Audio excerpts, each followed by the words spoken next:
I happened to notice that the Georgia Guidestones were created on March 22nd, which just happens to equal 322, which is the number of the Skull and Bones Society. And these Guidestones are put into 8 different languages. And what you will find is that language has frequency. So when you look at a language, you have to see it hieroglyphically and also archetypically.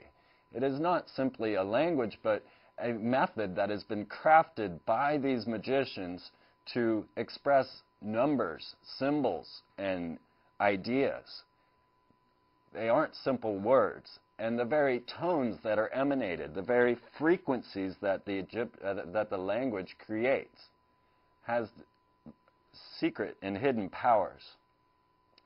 Now notice the Egyptian hieroglyphs. I see a flying saucer and then an owl. I find that rather curious. Also the ancient Sumerian Babylonian form is represented on these Guidestones. So could it be that there is more to this thing? Well, let's keep looking. Now I kept noticing that there were these stains around each of the stones, and I really wondered what that was. Well, my answer came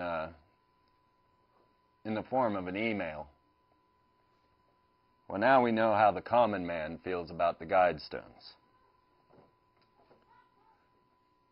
But why are they so mad? Well, let's see what these things say. Maintain humanity under 500 million people. Well, that's a lot of people missing. Guide reproduction wisely? Unite humanity with a living new language. Or creating a world court to resolve international laws. These things seem to be ideas that could be okay if it weren't for the fact that we're being ruled by sorcerers. Now I noticed that it said, leave room for nature, leave room for nature.